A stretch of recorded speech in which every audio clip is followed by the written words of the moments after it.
O Senhor esteja convosco. Ele está no meio de nós. Proclamação do Evangelho de Jesus Cristo segundo Lucas. Glória a vós, Senhor. Naquele tempo, João convocou 2 de seus discípulos e mandou-os perguntar ao Senhor: És tu aquele que há de vir? Ou devemos esperar outro? Eles foram ter com Jesus e disseram: João Batista nos mandou a ti para perguntar: És tu aquele que há de vir? Ou devemos esperar outro? Nessa mesma hora, Jesus curou de doenças, enfermidades e espíritos malignos a muitas pessoas e fez muitos cegos recuperarem a vista. Então Jesus lhes respondeu: E de contar a João o que vistes e ouvistes. Os cegos recuperam a vista, os paralíticos andam, os leprosos são purificados, os surdos ouvem, os mortos ressuscitam. A boa nova é anunciada aos pobres. E feliz é aquele que não se escandaliza por causa de mim. Palavra da salvação. Glória a vós, Senhor. Irmãos e irmãs, de alguma forma todos nós sofremos o drama de João Batista, que anunciou lá na beira do Jordão que viria um Salvador já pronto para destruir, para queimar, para arrancar de uma vez por todas o mundo velho com toda a sua maldade e começar o reino prometido por Deus para toda a humanidade. João anunciava isso com muita força e com um senso muito grande de urgência, para que as pessoas se convertessem, para que elas estivessem preparadas para a chegada desse juiz terrível. E quando aparece Jesus, também com tantos sinais, com tantas provas, a presença do Espírito Santo pairando sobre ele, anunciando o início de uma nova criação, como o Espírito Santo pairou sobre as águas na narrativa do Gênesis, como aquela pomba que que Noé soltou no dilúvio, anuncia o fim do dilúvio, o início de um novo começo. Assim, João Batista tem esse olhar, essa visão, reconhece que Cristo é o enviado de Deus, mas ao mesmo tempo surge uma inquietação no coração dele, porque parece que as coisas não mudam, porque parece que aquele grande e terrível julgamento não acontece. Então ele manda dizer a Jesus, por boca dos seus discípulos, manda fazer uma pergunta. Aqui os comentaristas bíblicos se dividem, alguns dizem, não era João que estava duvidando, eram os discípulos dele. E outros dizem, não, é João que estava numa grande crise, numa grande dúvida, um grande dilema. Será que aquele que eu anunciei, que eu reconheci, que eu apontei como o Messias, como o Cordeiro que tira o pecado do mundo, né? A frase de João Batista que nós repetimos em cada missa. Será que era certo esse anúncio? Ou será que ele é mais um precursor e ainda tem algum outro maior que ele, que esse sim vai fazer o julgamento definitivo, vai dizer a última palavra de Deus sobre o mundo, sobre a história? Então é aqui que Jesus mostra para os discípulos e indiretamente para João Batista o que está acontecendo.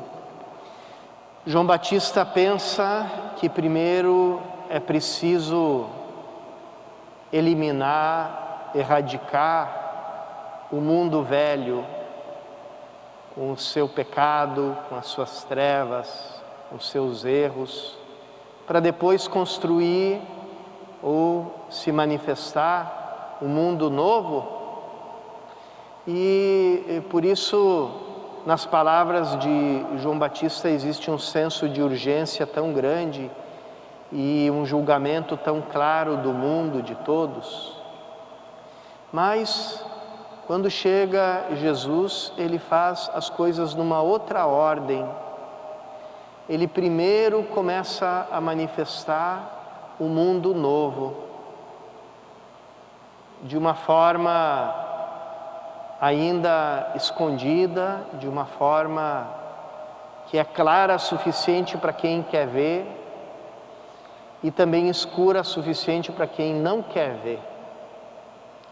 Como dizia o filósofo Pascal, a respeito do anúncio cristão, a respeito da fé cristã, dizia isso, existe luz suficiente para quem quer enxergar e escuridão suficiente para quem não quer enxergar. Então, no fim, todo o apelo fica por conta da nossa liberdade. Eu quero reconhecer ou não quero reconhecer. E aqui, essa mistura de luz e sombra acompanha a história humana desde o anúncio do Evangelho. E o que Cristo responde para João Batista? Vejam, todos aqueles sinais que os profetas apontam como sinais do novo reino, do reino de Deus, eles acontecem. As profecias falavam que os coxos iam caminhar, que os cegos iam enxergar, que os mortos iam reviver. Anunciavam todas essas coisas como sinais, como características do reino de Deus chegando. E Jesus mostra que mesmo num mundo ainda marcado pela morte, pelo pecado, pelo sofrimento, pelo aparente domínio do mal, do maligno, já aparecem os sinais desse novo reino. E esses sinais nos convidam a ter fé, sinais nos convidam a ter esperança, a reconhecer na simplicidade deles esse reino que não vem de forma violenta, mas vem como orvalho. É interessante se a gente fosse recuperar todas as páginas da Bíblia onde aparece a presença do orvalho, a gente vai sempre relacionar elas com o Espírito Santo, com o Espírito de Deus, porque o Espírito de Deus tem a suavidade do orvalho. É aquela chuva fininha, quase imperceptível, que uma pessoa pode até não sentir e pode até não ver, porque o orvalho cai quando está escuro ainda, mas que alimenta, que dá vida, que rega as plantas, e que se pode ver o efeito do orvalho nas plantas, ver que elas estão verdes, ver que elas estão viçosas, graças a essa chuvinha tão miúda que o nosso olho às vezes nem consegue perceber. E assim é a obra do Espírito Santo. Ele vai agindo em silêncio no nosso coração, ele vai agindo em silêncio na história humana. Muitas pessoas poderiam ter essa impaciência e perguntar, como João Batista, onde é que está esse mundo novo, onde é que está esse novo reino que Jesus anunciou? Porque parece que depois de 2000 anos de Evangelho, o mundo continua, ao que parece, igual. Um mundo cheio de injustiça, um mundo cheio de pecado, um mundo onde parece que o maligno é aquele que domina. E Cristo hoje também nos convida a enxergar os sinais do reino já presentes entre nós. Que sinais são esses? Porque desde que o mundo é mundo, sempre houve violência, injustiça, roubo, desigualdade, tirania, exploração, pecado de todos os modos. Mas no meio de nós a gente consegue perceber a presença também da santidade, do gesto de amor gratuito. A gente percebe tantos cegos que de repente recuperam a vista, não só a vista dos olhos, mas a vista, o olhar do coração. Tantos paralíticos, quer dizer, tantos aqueles que não caminham, começam a encontrar um rumo e começam a encontrar forças para poderem seguir por esse rumo, por essa estrada. Todos aqueles sinais que Jesus anuncia aqui no Evangelho, a gente encontra também no meio de nós, às vezes de uma forma discreta, às vezes de uma forma quase que não se percebe, mas aqui continua aquele princípio, existe luz suficiente para quem quer ver, para quem quer enxergar, para quem quer perceber esse delicado orvalho do Espírito Santo.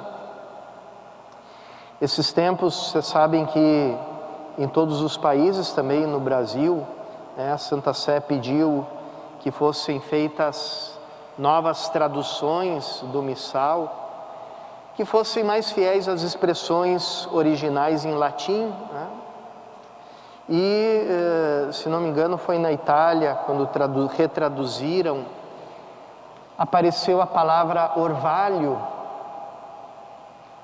em italiano la rugiada, o orvalho, e aparece justamente no momento da consagração, que se derrame o orvalho do Espírito Santo sobre as oferendas, para que elas se tornem o corpo e o sangue de Cristo.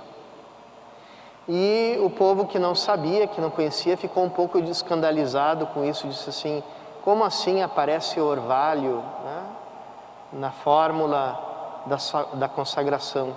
E quando a gente vai ver, no original latim, está ali essa palavra, Espírito Santo rore sanctifica. O rore quer dizer com o orvalho, santifica com o orvalho do Espírito Santo.